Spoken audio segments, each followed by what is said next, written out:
안녕하세요. 장사의 달인팀입니다. 오늘은 음식점 창업할 때 꼭 알아야 되는 부분에 대해서 말씀드리겠습니다. 오늘 말씀드린 내용은 테이블 단가, 회전율, 객단가 이런 부분에 대해서 말씀드려 보겠습니다. 첫 번째로 테이블 단가와 객단가가 있습니다. 테이블 단가라는 거는 한 테이블에 들어왔을 때 얼마가 나오느냐 그 부분인 거고요. 객단가라는 거는 한 테이블에 2명이든 3명이든 왔을 때 1인당 어느 정도 비용이 나오냐는 부분이 객단가입니다. 그래서 이게 테이블 단가와 객단가를 예상을 하셔가지고 업종별로 이 테이블, 이 업종 같은 경우는 2인용 테이블을 위주로 넣을 건지 4인용을 넣을 건지 그 테이블이 2인용이냐 4인용이냐 좀 차이가 나는 편입니다. 그래서 업종별로 테이블 단가와 객단가가 좀 차이가 납니다.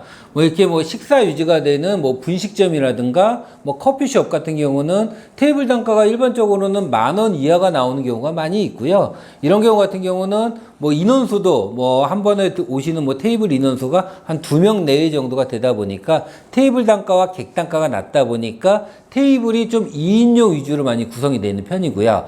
술집이라든가 고깃집이라든가 이렇게 주류를 취급하는 매장 같은 경우는 테이블 인원수가 기본적으로 혼자 오신 분은 많지 않으시다 보니까 대부분 3명 내외 정도 인원이 나옵니다. 그래서 테이블을 4인용 위주로 많이 좀 구성을 하는 편입니다. 내가 창업을 할 때는 내 업종이 테이블 단가가 어느 정도 나오고 객단가가 어느 정도 나오고 한 번에 인원이 몇 명 정도 나오는지를 고민을 해보실 필요가 있습니다. 그 다음 아셔야 되는 거는 회전율과 체류 시간입니다. 체류 시간이라는 거는 한 테이블이 매장에 들어왔을 때 얼마나 계시냐는 거죠. 분식 같은 경우는 당연히 간단하게 식사를 하고 가시는 거다 보니까 조리 시간도 짧고 하다 보니까 15분, 20분 내에 체류 시간이 측정이 되는 거고, 술을 취급하는 업종이다. 술을 먹는데 15분, 20분 만에 먹고 나갈 수는 없다 보니까 술집은 일반적으로 1시간 20분에서 30분 정도 체류 시간이 구성이 되는 편이고, 식사, 한식을 먹는다. 이런 경우 같은 경우는 체류 시간이 한 20분에서 30분.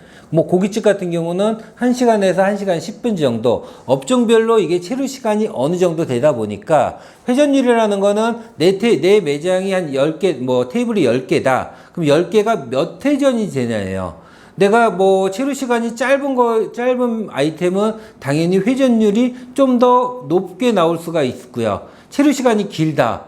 이런 경우 같은 경우는 회전율이 좀 낮게 나옵니다. 일반적으로 프랜차이즈 같은 경우가 일 매출 계산을 할 때 내 몇 회전이다, 2.5회전이나 3회전이다.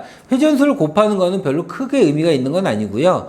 과연 내 매장에서 실제로 최대 어느 정도 됐냐? 내가 술집이다. 술집인데 일반적으로 체류 시간이 1시간 반이야.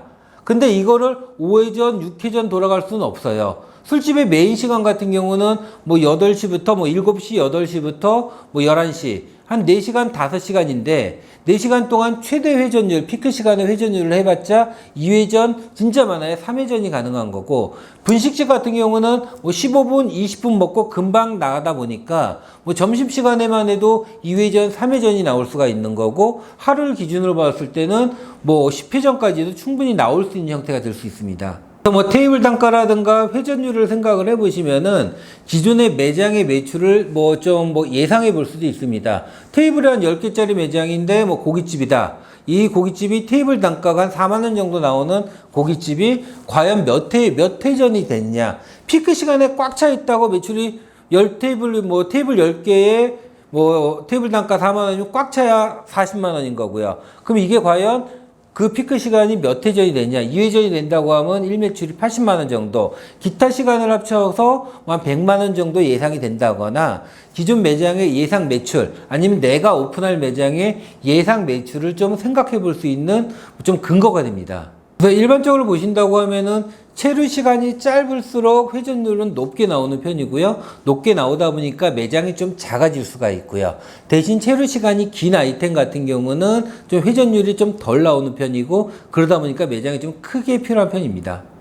그 다음 아셔야 되는 게 원가율하고 마진율입니다. 원가율이라는 거는 내가 음식을 10,000원에 판매했는데 원가가 3,000원이 들어.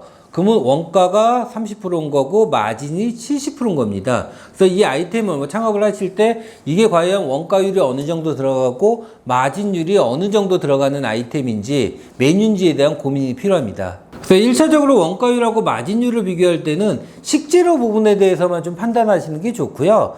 내가 뭐 닭도리탕집을 만드는데 닭도리탕이 메인 메뉴인데 그러면 닭이라든가 뭐 파라든가 소스 비용은 원가율로 책정을 할 수 있는 거고요. 근데 이거를 배달을 위주로 가. 뭐 포장 용기라든가 무슨 뭐 어플 광고비라든가 이런 거는 조금 소모품비라든가 유지비로 책정을 해보는 게 맞습니다. 또 원가율, 마진율을 봤을 때 뭐 체류 시간이 짧거나 매장에 와서 체류하는 시간이 짧거나 뭐 이게 테이크아웃이 많은 업종 같은 경우는 외식업에서 원가율을 한 40% 까지도 책정이 가능하고요. 대신에 뭐 매장의 홀 안에서 체류 시간이 길거나 좀 오래 머무는 매장 같은 경우는 원가율을 한 35% 이내로 책정을 하는 것이 효과적입니다. 그래서 이 테이블 이게 매장에 따라 가지고 그래서 적정 평수가 정해지는 겁니다. 이런 원가율이라든가 테이블 단가라든가를 비교해 가지고 뭐 분식집 같은 경우는 회전율이 빠르고 테이크아웃이 있고 하는 업종이다 보니까 10평 내에서도 충분히 창업이 가능한 거고